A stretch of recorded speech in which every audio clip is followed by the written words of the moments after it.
Bonjour à tous, bonjour à toutes, bienvenue dans notre émission Parlons-en. Alors aujourd'hui, nous allons donner la parole à une association qui s'intitule d'un joli nom, ma foi.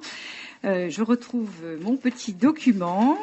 L'association La Vie Suspendue entre Ciel et Terre. Et pour nous en parler, j'ai la joie d'accueillir Monsieur Stéphane Bazantet, qui est donc le président de cette association, et Madame Laetitia Eckart, qui est coordinatrice du projet en milieu hospitalier. Bonjour. Bonjour. Bonjour. Comment est-ce qu'on glisse de « je réalise un spectacle pour le Festival international » à « je souhaiterais faire découvrir à d'autres la marionnette et notamment en milieu hospitalier ». Quelle a été la démarche ?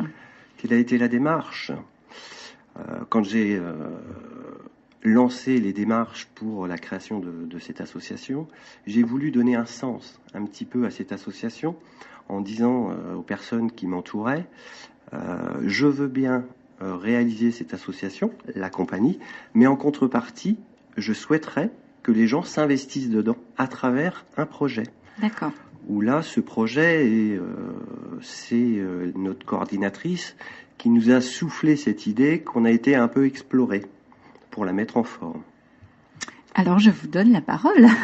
Donc, vous, comment êtes-vous arrivé à la marionnette, tout d'abord ? Alors, la marionnette, j'ai 2 enfants, déjà. J'ai 2 enfants et j'ai toujours mis l'accent sur les activités culturelles. Donc c'est vrai que d'ailleurs c'est comme ça que j'ai connu Stéphane Bazantet, parce que j'ai emmené mes enfants à tous les spectacles de marionnettes de l'Institut. D'accord. Voilà. Donc la marionnette, par rapport à mes enfants, je voyais bien la réaction, les émotions que ça pouvait procurer, et du coup j'ai décidé de pallier un petit peu cette marionnette avec la pédagogie, entre autres la pédagogie Montessori, qui est vraiment centrée sur l'enfant et qui le considère comme un individu. Pour moi, le fait de pratiquer donc ces ateliers en milieu hospitalier, c'était pour permettre aux enfants hospitalisés d'oublier un petit peu leur maladie pendant ce moment d'atelier. Donc cette pédagogie qui est très adaptée justement aux enfants malades, handicapés, parce qu'elle va respecter son rythme. Chaque enfant va être libre déjà de choisir l'atelier, parce qu'on a toute une gamme d'ateliers différents que l'on propose, et donc l'enfant sera libre en fonction de ses envies, de ses besoins, parce que tous les enfants n'ont pas les mêmes envies, les mêmes besoins au même moment, donc de choisir l'atelier qu'il voudra pratiquer. Et on leur laisse le choix donc de cet atelier, mais en même temps le temps de le réaliser. On respecte le rythme de l'enfant. Alors la pédagogie Montessori, vous avez d'autres occasions de la mettre en œuvre ? Je travaille dans l'enseignement. Je mets donc en œuvre cette pédagogie avec les élèves, en sachant que on manque encore de moyens, parce que le matériel pédagogique Montessori coûte assez cher, et au niveau de l'éducation nationale, il y en a très peu dans les classes. Mais sinon, le principe de cette pédagogie, de prendre le rythme de l'enfant, et je le mets en œuvre tous les jours. Alors comment on constitue, je vais dire, ces séances avec ces enfants malades, parce que tout de suite m'apparaît la difficulté, ils ne sont pas là, on le souhaite pour eux, très longtemps, et il y a les soins, il y a le fait qu'effectivement ils peuvent être là une journée mais pas forcément le lendemain. Comment on arrive à constituer la séance ? Alors, nous mettons en place ces ateliers sur une matinée. Donc voilà, en sachant qu'on s'adapte aussi en fonction des soins. Les soignants des établissements, ils doivent prendre l'enfant pour un soin, ils le prennent, ils nous les ramènent après. On s'arrange à ce niveau-là. Donc c'est vrai que la pédagogie Montessori, c'est une pédagogie normalement qui se fait sur le long terme. Là, au milieu hospitalier, ça se fait sur une matinée. Mais bon, si vous voulez, en milieu hospitalier, on va s'imprégner de cette pédagogie-là sans la mettre vraiment en place réellement, mais les bases sont là, c'est que on tient vraiment l'enfant au centre de l'activité, on tient à son rythme, et là, entre autres, le rythme qui est aussi rythme hospitalier, donc avec les soins, etc. Donc on va se mouler peut-être un petit peu. On se moule au cadre, si vous voulez. Donc ce sont des séquences de combien de temps ? En général, on y est sur une matinée. À peu près 3 heures. Pour que chaque enfant puisse avoir le temps de réaliser sa propre marionnette, parce que c'est vraiment quelque chose qu'on a à cœur, c'est qu'il leur reste une trace de cet atelier. Donc c'est pas un atelier juste manipulation ou même spectacle, c'est vraiment un atelier où ils vont pouvoir créer leur propre marionnette à leur image, selon leurs envies, selon leurs émotions, voilà.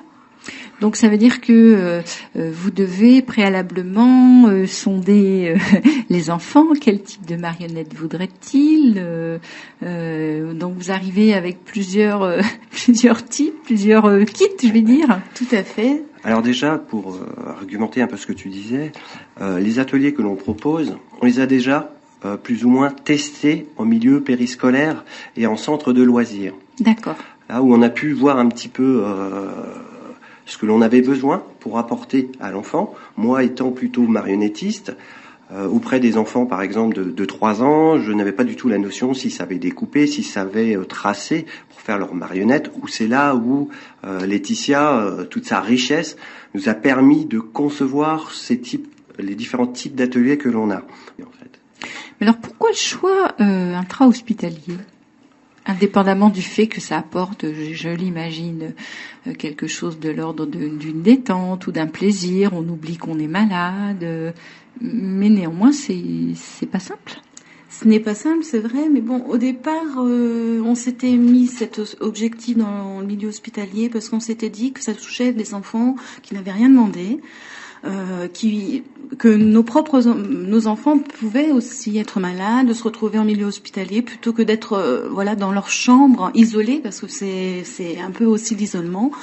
Ça leur permettait d'avoir un moment où déjà les enfants se retrouvaient, puisque on le fait par groupe, donc ils n'étaient plus isolés. Et puis ça leur permettait d'oublier justement cette maladie pendant une matinée, Alors justement, ça a l'air c'est passionnant, mais ça doit être assez complexe de, sur un moment aussi court, permettre aux enfants d'oublier ce qu'ils vivent et de faire émerger des émotions. Les émotions sont très présentes dans le petit document que j'ai devant moi. On voit que c'est quelque chose qui vous interpelle et qui semble être la base sur laquelle vous vous appuyez dans ces ateliers. Oui, tout à fait. Bon, ce que l'on souhaite, c'est justement provoquer l'épanouissement vraiment de l'enfant. C'est pour ça qu'on va proposer des activités ludiques, mais aussi des activités qui vont permettre de développer à la fois leur curiosité, leur imagination, leur créativité, l'inventivité. Donc, le fait de permettre cette imagination, cette créativité, va faire ressortir en eux ces émotions qu'ils gardent certainement depuis un certain temps. Donc c'est un moment fort en fin de compte que l'on vit avec les enfants, parce que ça permet de faire ressortir vraiment ce qu'ils ont en eux. Et en général, ils veulent même plus qu'on reparte après. Donc, est-ce à dire qu'au moment où ils construisent, où ils font le choix d'un type ou d'un autre de marionnette, vous voyez au fur et à mesure de la séquence avancer soit leurs émotions, leurs plaisirs, leurs joies, leurs peines, et faire des références ou des inférences, je sais pas, avec ce qu'ils vivent ou avec ce qu'ils ont vécu. On le voit surtout au niveau du moment de jeu, où ils vont pouvoir manipuler, parce vous avez un petit temps néanmoins. Voilà. On a du matériel qui est mis à la disposition des enfants. Ils ne font pas que non plus créer. Ils ont des moments de jeu. Si vous voulez, c'est vraiment un moment où l'enfant est libre. Donc on a plusieurs phases, comme l'avait expliqué Stéphane tout à l'heure, et l'enfant va pouvoir justement refaire sortir ses émotions.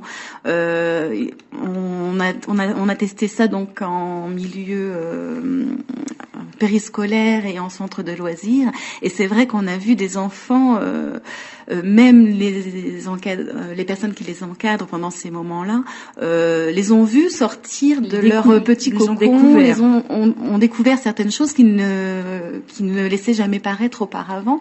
Donc c'est vrai que c'est des moments forts. C'est vrai que 3 heures, c'est court, mais pendant ces 3 heures, c'est vraiment intense.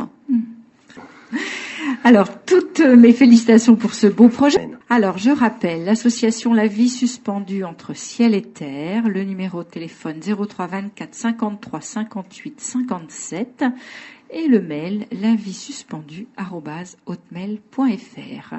Madame, monsieur, merci beaucoup d'avoir accepté notre invitation. Longue route à votre association et à ces prestations données en milieu hospitalier.